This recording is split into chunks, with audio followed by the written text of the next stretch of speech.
اعوذ باللہ من الشیطان الرجیم، بسم اللہ الرحمن الرحیم۔ مشک کی خوشبو میں بسے ہوئے بزرگ۔ بصرہ میں ایک بزرگ مسکی یعنی مشک کی خوشبو میں بسا ہوا کے نام سے مشہور تھے۔ کسی نے بااصرار اس خوشبو سے متعلق پوچھا تو انہوں نے فرمایا کہ میں کوئی خوشبو نہیں لگاتا۔ میرا قصہ بڑا عجیب ہے۔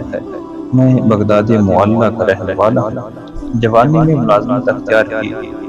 ایک روز ایک بڑھیا آئی اور اس نے کچھ قیمتی کپڑے نکلوائے اور دکاندار سے کہا میں ان کپڑوں کو گھر لے جانا چاہتی ہوں۔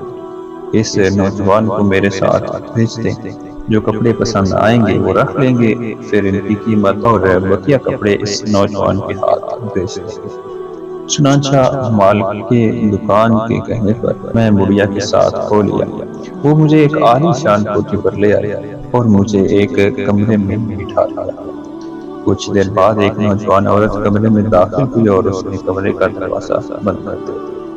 پھر میرے قریب بیٹھ گئی۔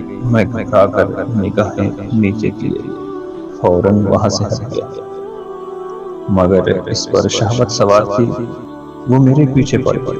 میں نے بہت کہا کہ اللہ عز و جل سے ڈر، وہ ہمیں دیکھ رہا ہے، لیکن وہ میرے ساتھ منہ کالا کرنے پر مصر یعنی اصرار کر رہی تھی۔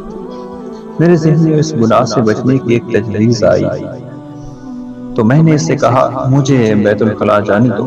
اس نے اجازت دے دی۔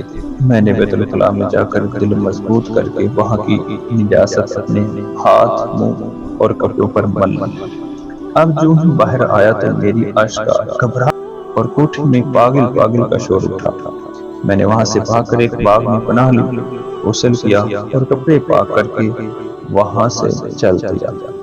رات جب میں سویا تو خواب میں دیکھا کہ کوئی آیا ہے اور میرے چہرے اور لباس پر اپنا ہاتھ پھیر رہا ہے اور کہہ رہا ہے مجھے جانتے ہو میں کون ہوں؟ سنو، میں جبرائیل علیہ السلام ہوں۔ جب میری آنکھ کھلی تو میرے سارے بدن اور لباس میں خوشبو آ رہی تھی جو آج تک قائم ہے، اور یہ سب حضرت سیدنا جبرائیل علیہ السلام کے ہاتھ کی برکت ہے۔